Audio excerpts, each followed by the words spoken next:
Pakistan has been a haven of terrorists for a very long time. And there are a large number of very, very rabid terrorists who have been given shelter, food, support by the intelligence agencies and the army of Pakistan, which is being used as a tool or as an instrument of their foreign policy against India and sometimes in Afghanistan too. So, therefore, it has been an established fact.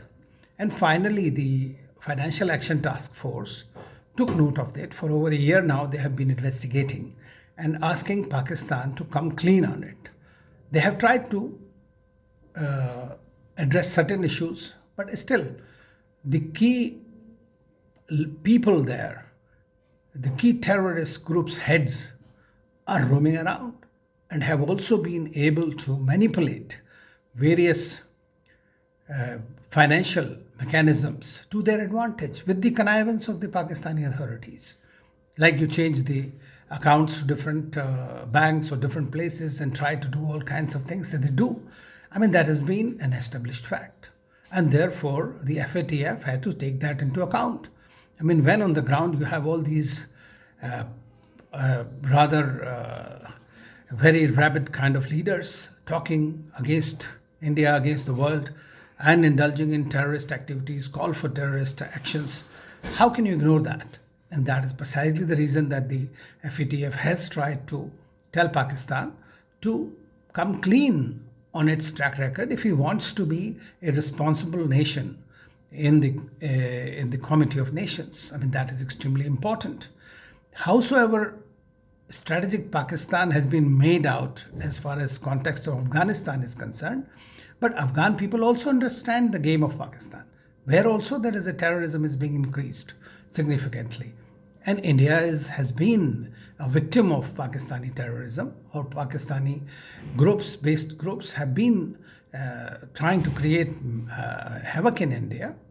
But that cannot be allowed to continue. I mean, irrespective of the fact that what we say, the world knows and world sees it. That is important. That is why now recently, when we had the RATS meeting of the SCO in the Shambe only last week, this week, we have seen that our NSA had clearly spoken against Lashkar-e-Taiba and Jaish-e-Mohammed groups which are proscribed groups, and that a united action by the SCO countries as well as the global community needs to take. So it doesn't happen over time. The facts remain the facts, and that's precisely the reason that Pakistan remains on the grey list of the FATF. Otherwise, if they had not complied with whatever little they have done, they would have moved to the blacklist, which would have created further havoc in their country. So I personally believe it is good for Pakistan, for the people of Pakistan, if that country somehow desists from promoting terrorism as an instrument of its foreign policy.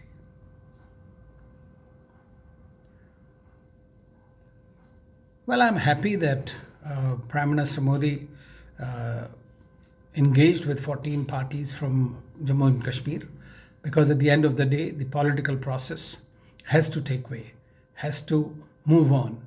And in order to do that, it is an imperative that all stakeholders come into account who believe in Constitution of India and who believe that in the state of India. So that is absolutely an imperative. As far as Hurriat is concerned, we have seen that Hurriat takes its orders from Pakistan, and it is supported by Pakistan in every which way we look at it.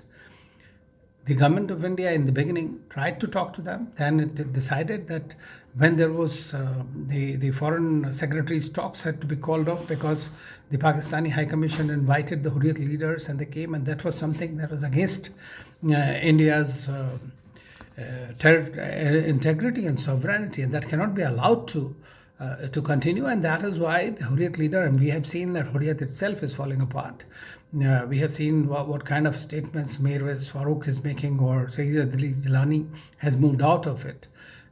So it is also evolving. I think that they have to look at the possibility of being a constructive partner in India and in Kashmir's development.